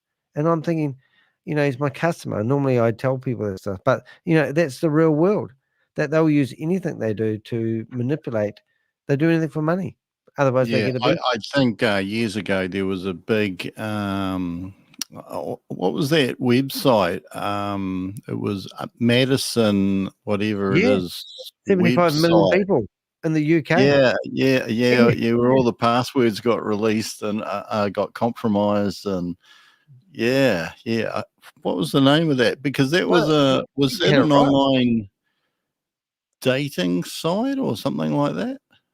No, it's right. It was a I think it was over a couple's website, but it was 75 million people or something ridiculous. Yeah. It was a big number, and they just basically shared everyone's username and password. So then they were going back to people saying, "Look, we know that we're going to tell your wife or something, wasn't it? That you've been on this dating thing, or wife found out about it." I will look those websites up, Susie, as we go through, but not quite yet. But chain analysis, and what was the other one? The so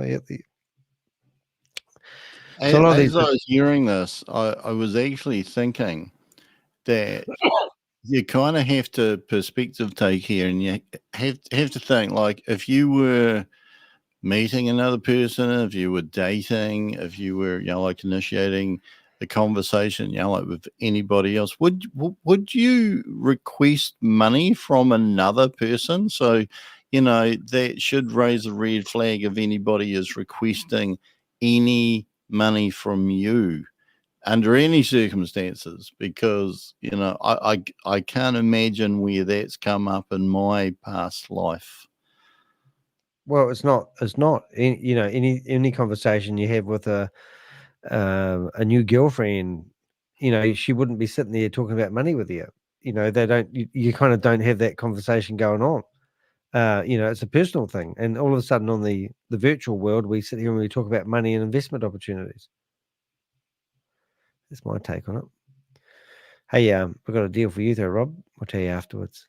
Just give me some of your money, hey? Possibly the most useful thing we may get from AI is a plausible excuse. A paper from John Griffin and Kevin Mai from the University of Texas at Austin, published a few months ago, tracked crypto money flows in order to uncover how these scammers operate. The authors used data from victim reports to find the cryptocurrency addresses where victims were directed to send their funds by the scammers. They started with 4,728 crypto addresses and found that most of the addresses were used 10 or more times by the scammers. 28% of the addresses were used more than 100 times, so they're not that worried about these things being shut down quickly. The authors tracked $15.2 billion being moved from 5 exchanges, including Coinbase, Crypto.com. That's the graph that I was telling Susie. This is we've watched them package up the money and crypto launder the money from one exchange to another, even from one wallet to another, and they bundle it all up, and then it goes off to a large exchange like Binance or Coinbase. But the one that we've been tracking lately, we've tracked we've seen money like $7 million go off to Binance, and once it's in Binance, it might as well be at an international airport, and they can fly to any destination in the world. But all these small exchanges, they seem to move it around in clumps of smaller money, and it builds into larger transactions. And what this guy's about to say was just incredible. I thought you'd like the graph there, Susie. And Binance, exchanges typically used by victims in Western countries. The study said that once the scammers collected funds, they most often converted the various tokens into Tether, a popular stablecoin known as USDT, through Tokenon. Then, after circulating it through various hops in the network, the crypto finally exits the system through centralized exchange deposit addresses. Transactions in amounts above $100,000, and in particular $1 million, commonly went to deposit addresses on Binance, Huobi, and OKX. The researchers broke the transactions down into two groups, small transfers and large transfers, figuring that the small transfers back to exchanges were most likely inducement payments used to build the trust of the victims. And because scammers were unlikely to return large sums of stolen funds to their victims, they considered deposit addresses that receive more than $100,000 as more likely to be the scammer's own deposit addresses. These suspiciously large transactions were rarely sent to Western exchanges, instead going to Binance Huobi, OKX, KuCoin, BitCub, and MXC. They say that the common feature of these exchanges is that they have loose KYC procedures and are perceived to be outside the reach of US law enforcement. The study discovered, by tracing the funds, that after the Chinese government banned cryptocurrency in late 2021, there was a dramatic decrease in Chinese victims and a shift to US-based victims. Overall, in the set of addresses touched by the criminals, they found that 84% of the volume, or $1.2 trillion, went through Tether. The professors point out that it would be impossible to move that much illicit money through the traditional financial system, as the criminals would have to deal with banks who follow anti-money laundering and know your customer procedures. You couldn't move that much money using cash either. Money flows, they point out, are the lifeblood of organized crime, financing both current and future criminal activity. If these flows move unimpeded, then criminal networks can be expected to expand over time. This is why the international financial system has a framework in place to block the financing of international criminal activity. The paper argues that with the emergence of cryptocurrencies, which were specifically designed to create an anonymous alternative financial system, criminal networks now have new ways of avoiding detection and seizure of criminal proceeds. The professors highlight that crypto is rarely used as a medium of exchange to purchase goods and services, and thus typically needs to be converted into usable money. The entry and exit points into the crypto ecosystem are, according to their research, typically crypto exchanges, which also purport to conform to international laws designed to mitigate illicit financial flows. They point out that while the crypto transactions are quasi-anonymous, they are still recorded on publicly accessible blockchains, and with substantial effort, the movement of funds and their exit points can be tracked. So interesting. I think a lot of people might have glazed over about now because it's quite complex. But what they're trying to do is hide money on the blockchain, and that's the strength of crypto, is the blockchain doesn't let you hide stuff. But by doing multiple transactions and bouncing from one exchange to the other, decentralized and then centralized exchanges, it makes it very, very hard to track and obviously find out who originally owned the crypto, because you don't seem to move. I don't buy a crypto dollar and then have my name printed on the coin, or there's no trace. Once it gets transferred into another exchange or another currency, well, as far as I know, there's no way of tracking the origin of that money. Or, like let's say if a Bitcoin's worth $62,000 at the moment, and some of my crypto has been exchanged from Tether into Bitcoin, then I don't know if there's a trace knowing where that was exchanged from one currency to another to link it back to my money. It seems to disappear or be merged into one, but you can still see the transaction and all the bank statements, but you can't figure out who actually funded the wallets at the end. And that's what I think is quite tricky to follow. And also on our website, a wee while ago, I posted dehek.com. You can go there, and we actually have a wee service that we're offering people at the moment, which is free. And you can put in, if you have been scammed, put in the address that you put the money into originally, because it helps us link and associate other I shouldn't say scams, but other, we link it to other people that are running other opportunities, and it's quite helpful for us. So we're providing the service where we can, it's called Where Did My Crypto Go? Where did it go? Let us track it and tell you where it went. And these, it's quite interesting. I don't know if I waffled on too much there. Yeah, I think an interesting point that he was making is that in order to spend the money, you have to take the crypto out and exchange it for fiat currency. But there's various ways that you can do that. And a lot of the exchanges, or at least some of the exchanges, either are not able to be accessed by the authorities, the government or anything like that. And there was another point in there as well, but it kind of highlights the point that is there a net benefit in having crypto? When it, like you've got so many laws that have been introduced, particularly in our country here in New Zealand, to prevent money laundering and to know who owns these accounts, where does the money come from, etc., etc., etc. On the other hand, you got crypto, which just throws everything completely out of the window, and it's like all cowboys. And it is quite bizarre that crypto is even allowed to operate. To be perfectly honest, I can't believe it's allowed to operate. It's Wild West. That's what it's like. If you went back to the Wild West days and Dirty Harry put out his Magnum 44, where it was, this is what it's like. It is really the Wild West. And if you want to be, have a go, be lucky enough to make some money out of it, I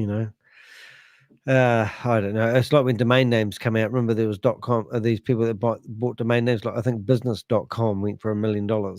Oh, and then 3 years later, people are sitting on domain names because they think they're valuable, but that window's often past to make the money. And it's similar with crypto. A lot of people made, all these stories about the guy that I think he had 20 coins and he bought pizzas with his Bitcoin.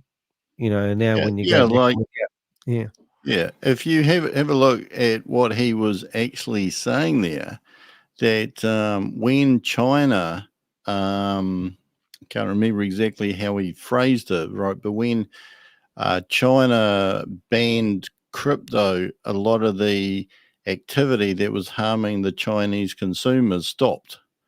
And that if there was no crypto and the money that has been scammed was going through the standard financial banking system, it would get pulled up because the amounts of money are too large.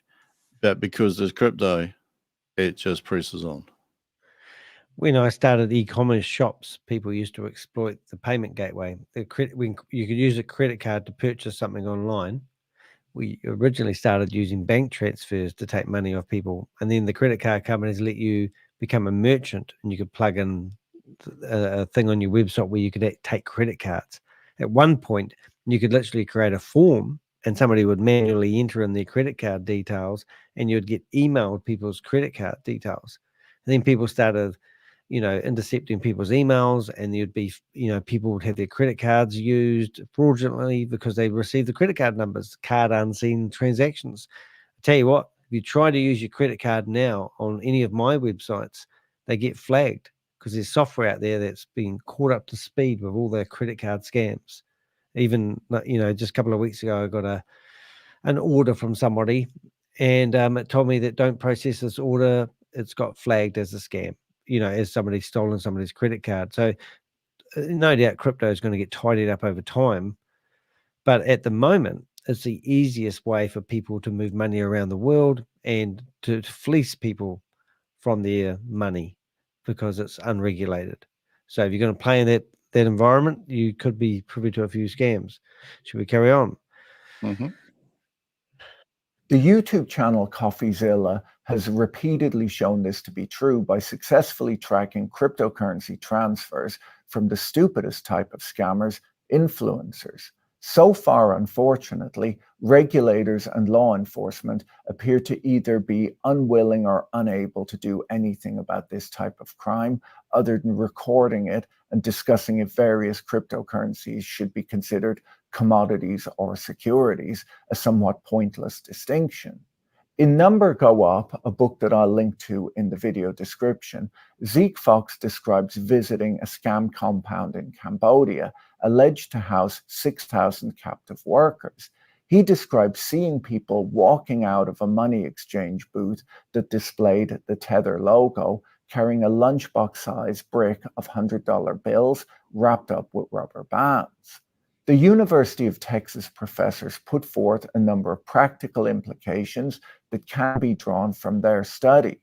They firstly highlight which crypto exchanges are operating as the off-ramp for scammers. They show how useful Tether is to these criminals due to its stability and opacity, and they show how decentralized exchanges help block the tracking of illegal fund flows.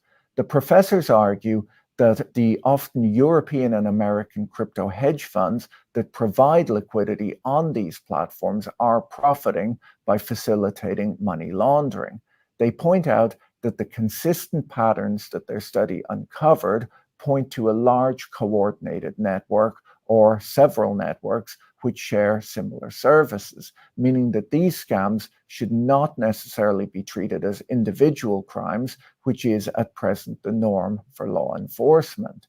They finally argue that Western crypto exchanges who provide entry points for victims into the scam network are not adequately monitoring and protecting their customers, which they are capable of doing in the way that credit card companies are able to flag suspicious credit card transactions.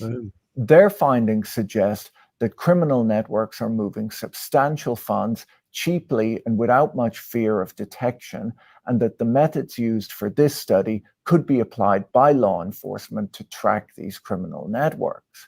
If you found today's video interesting, you should watch my interview with Zeke Fox on his book Number Go Up next. Don't forget to check out our sponsor, Delete Me, using the link in the description. Have a great day and see you in the next video. Bye. Yeah, so Patrick, I've emailed you, I've texted you, and I've actually sent you a message on Instagram, and I've also emailed you. So I reached out to you 4 times. If you go through here, you'll see I've actually posted quite a meaningful comment in here, and I talk about Stuart, who invested $33,000. And I just told Patrick, thank you so much for the video, because it does help when we have really professional videos out there like that. It certainly makes a huge difference. So thank you for that. I found that really insightful, and I thought that was going to be helpful to a lot of people who, as I said earlier on, I've got a couple of pictures here. We've got Stuart here, and he looks a little bit like a, is that one there? He's, everything that they go after, he's a middle-aged man.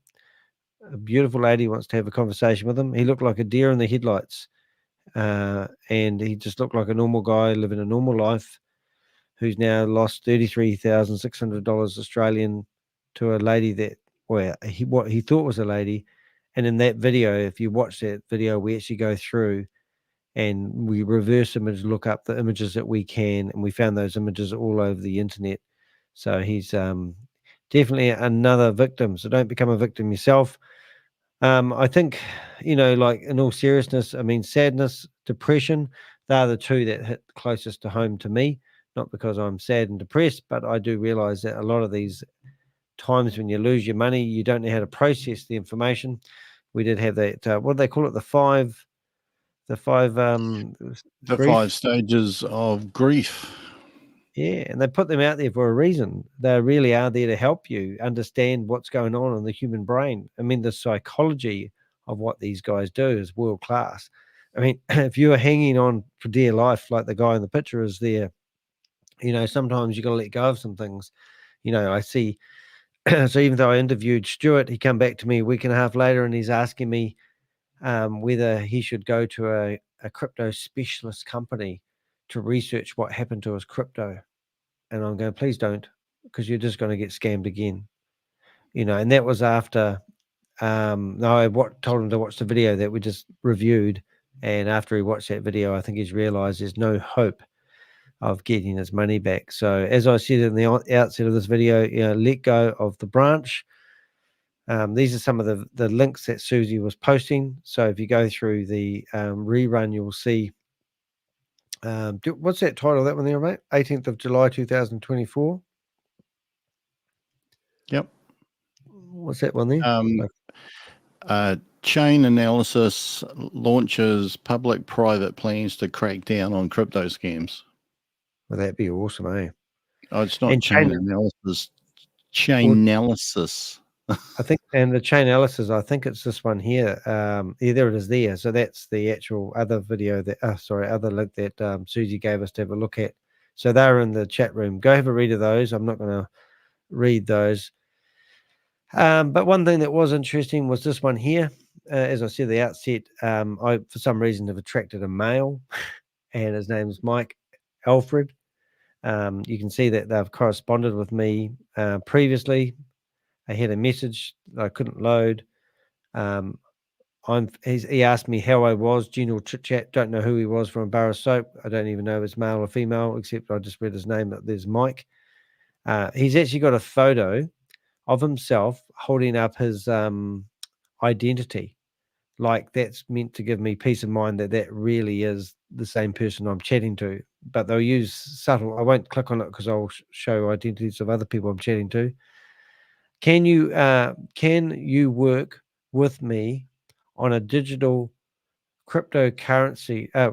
Even that terminology isn't right.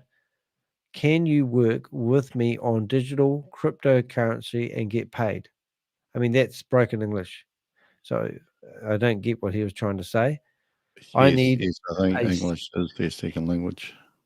Yeah, I need a serious receiver or mandate that can recover without the R up to 3M USDT, and this was today. And then I said, sure, I'd love to work with someone who knew what they were doing. I just don't have any experience. And then I've got a link. Okay, brother. So he is a male. I have a good sender in the USDT in UK on blah, blah, blah. We can work together and get paid before 24 hours. I'm in. So, but hey, if you are unsure of this person, what you do is you go to the top and you ring that person. And if they don't bother to take your phone call or have a chat to you, then it's certainly going to eliminate some of your doubt, because these guys are here to fool you with words that are cut and paste from journals of stuff they've got ready to go. I'm not even going to read what he says because it's too mind-boggling, but he's talking big numbers, and he'll probably ask me for $200. And then the $200 will turn into 400, 4,000, 40,000 until I wake up and smell the roses. I said, sorry, I missed you in your message. My phone number's here with me. I had a look on GPT, which is your number one resource if you want it to be. And it says, and I asked it what can people do to avoid being scammed? And it basically said you can verify their identity, always verify the identity of anyone you meet online. Use video calls to ensure the person is who they claim to be and check for inconsistencies in their story or online profiles. And of course, maybe ID, depending on what type of scam or project it is. Be cautious with personal information. Avoid sharing personal, financial, or sensitive information until you're completely sure of the other person's identity and intentions. Watch for red flags. Be wary of individuals who are overly flattering, who avoid face-to-face meetings and ask for money or financial assistance, or create a sense of urgency. Number 4, do your research. Conduct background checks on people you meet online. Reverse image searches can help verify if photos are stolen or used from other sources. But of course, you've got to remember, if you got to that stage, obviously your intuition is actually kicking out anyway. Number 5, consult trusted contacts. So share your online interactions with friends or family members who can provide an outside perspective and help spot any potential red flags that you may overlook because you're human. Number 6, educate yourself. Stay informed about common scam tactics as you have by watching this video, and any warning signs and awareness of current scam trends can help you recognize and avoid them. Number 7, use secure platforms. Engage in online dating or social interactions through reputable, secure platforms, not someone who randomly messages you on Facebook or WhatsApp or anything like that, because I've had a few as well.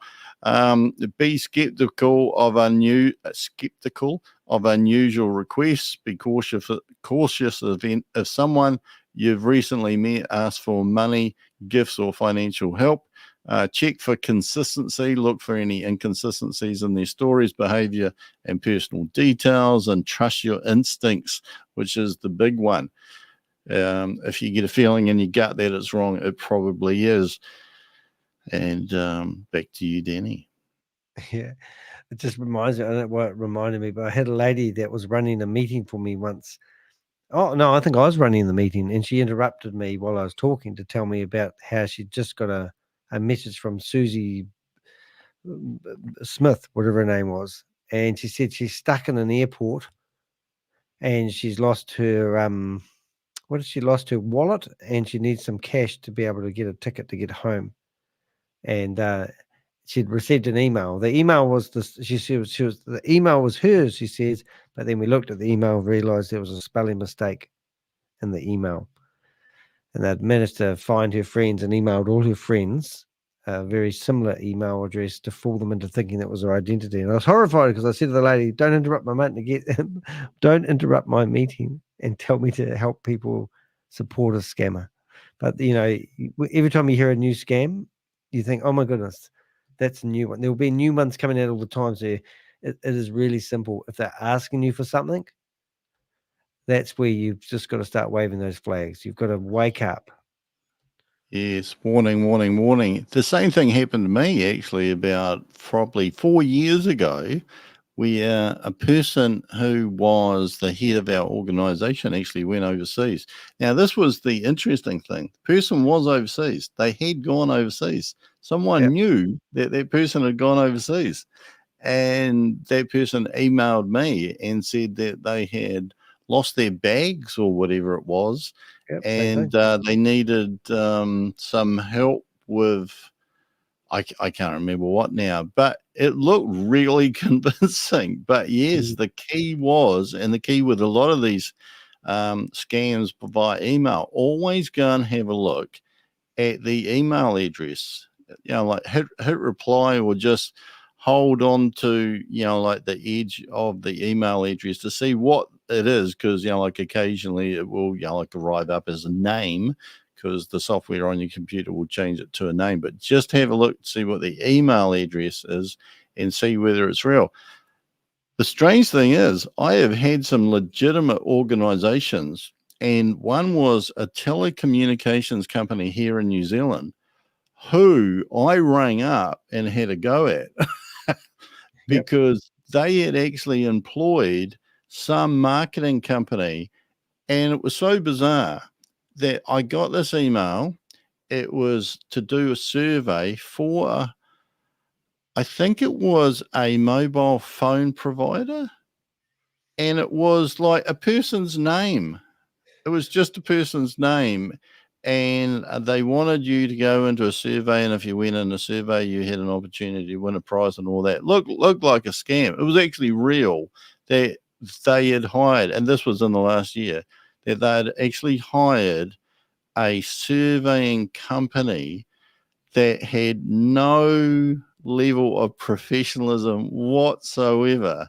That the like the email address was really obscure. It totally looked like a scam. It was straight up, and you just think, oh, there's some people out there who just are so naive. But hey, at the end of the day, I said, I'm not going to have a go on that survey to help you out if you're going to hire people like that who are going to conduct practices like that look just like a scam.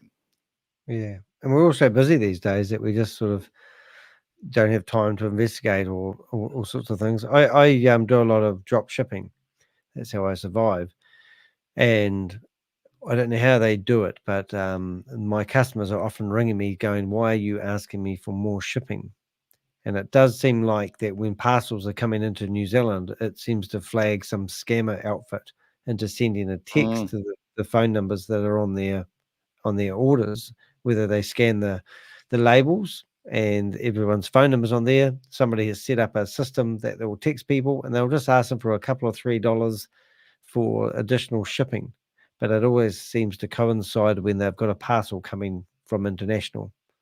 So I don't, there's some and that $3 is occasionally, or whatever it is, that if you click the link and go to pay the $3, you're paying via your credit card. And now you've got your credit card, and that happened to me very recently. So I had to change my credit card. Yeah, no, there's always a scammer that doesn't. But such a pain as well. Yeah, no, we can talk about scams all day long, but I think we've done pretty well. But in all seriousness, guys, I mean, if you have been scammed and you want to talk about it, do reach out to me. If you want us to help track where your crypto went, to be honest, it's a little bit of fun because we've got a group of Avengers who like looking at where the crypto went. And if we can link one scam to another, it is actually very informative for us. So you're doing us a favor. If you've introduced family members, I go after Ponzi schemes a lot of the time. It's multi-level marketing is the thing that really gets my back up.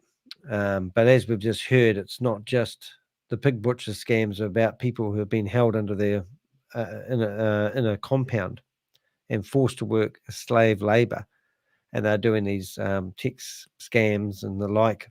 And then what we've been tracking is actually people in first world countries who are promoting opportunities and getting 65% commission when they sell a product to somebody. And they're unethically, they don't care about ethics and values, but they go after the people that do have ethics and values, and they use trust and goodwill and connections, and they try to give them peace of mind. It's just a horrible web of things. But I think it comes back to a real simple thing. If I was going to tell somebody, how do I know if I'm getting scammed? Why are you talking about your finances with a stranger? Why are you letting somebody give you financial advice?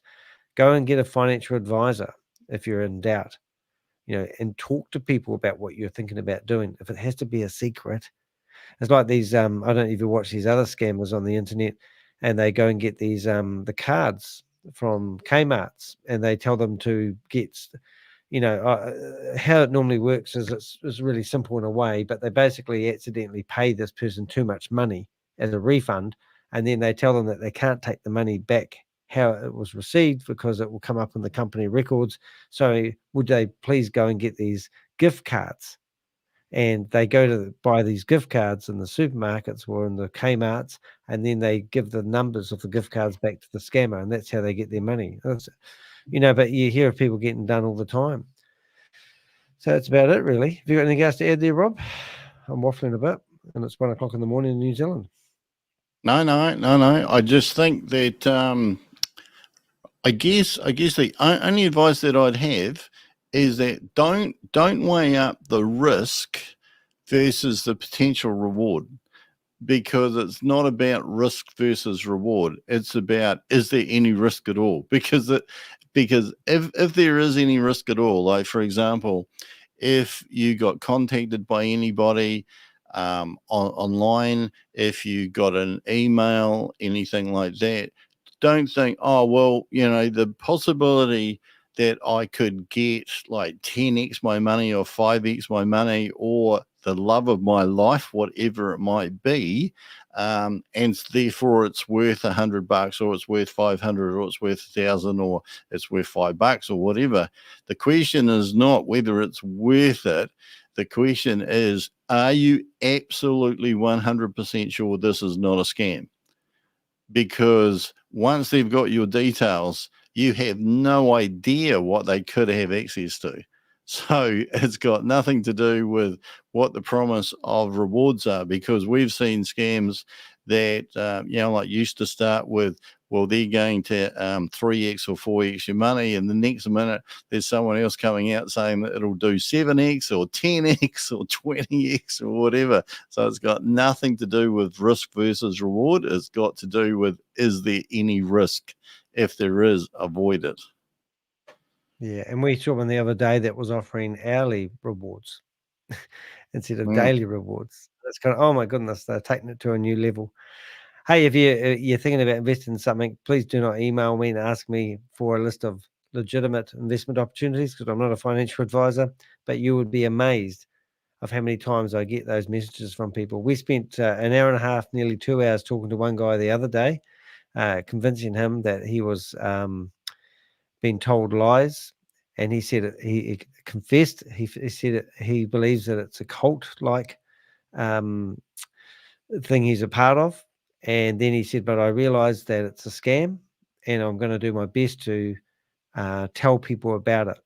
And that's what he said. And I thought, oh, great, we really got through. And then he said, are you sure that this other opportunity that we briefly talked about is also a scam? And I went, oh my God. That was the part where I thought, what is it? And I said, mate, they're all scams. He goes, oh, but you'd say that. And I said, no, they've told you that Danny de Hek says that everything's a scam. They've even told me that everything on behindemailm.com, all he talks about is the scams. And I said, but that's what he does. He provides a website where he puts out the latest scams. And I said, so I'm doing the same. I'm not going to give you a good scam, but it just shows you that people are just, in that mindset where they haven't let go of the branch, and they're still hanging on to the idea that there's a passive income out there, because everyone's that they're associated with are all part of the multi-level marketing opportunities. And they are hoping to get that 65% of the money when you buy that thing that they've lost. They're around all these people that are chanting at them, or what do they call it? The pack mentality, that because there's a room of people saying this is a good thing to do and everyone's in the same boat. It's like being at the casino and you go and sit at a table and everyone at the table is looking at the dealer, and the dealer's dishing out the cards, and the people on the table are all winning, and you're in there and you're putting your money down, but you're not having any luck, but they are. And then you realize they work for the casino. I think that's a terrible analogy. I was thinking of a terrible analogy myself. I went on a course last year, and there were 9,000 of us who had group mentality and walked over hot coals, and we were all kind of rah rah rah rah rah. And yeah, look, there's a lot of power to be in a group. That's one of the things. There is a lot of power to be in a group, but go find another group. Yeah. And get real. Go back and do something simple. Just go and get involved in a sport. Go out running, hiking, do some exercise. Get away from that computer screen, because you could be getting brainwashed just by watching my videos and subscribing to my YouTube channel. Because hear the music. Breathe in, breathe out. Give me your crypto. It's okay to give you my crypto. If I talk in a nice, caring voice and say your hair looks nice, then that's a great reason. So if you do feel like supporting the channel, there is a lovely little wee thanks button under the video. Click that button and give me all your money. That's okay. Rob gives me all his money every time. So Rob gives me all his money because Rob thinks I'm really cool and he wants to be like me. So he gives me all his money, and he's okay with that, aren't you, Rob? Yes, Danny. That's right. That's good. So I hope you've enjoyed it. Susie, you're absolutely awesome. I'm absolutely fascinated with the comments. She says, there's not enough awareness. Keep talking about it loud and clear. Share our videos. Get these videos out. I'm the Admiral. As long as you can, Admiral. Yeah. And as at least they know your last name. Oh, yeah. Danny de Hek and Rob Boyle. We'd like to say thanks very much. Hey, we'll see you guys later. It's goodbye from him, and it's good night from me. Goodbye from here. There you go. See you next Bye. Stay there for a sec, Rob. I'm Danny de Hek, aka the Crypto Ponzi Scheme Avenger, here to name and shame anyone running or promoting a Ponzi scheme or a scam. Tonight, we've had Rob Worley. Check out his YouTube channel. You'll see that linked to my YouTube channel. And make sure you do subscribe and like and do all that wonderful stuff. That wonderful stuff. That's not. I'm going. Good night, gentlemen. Woo, that's nice. That's us.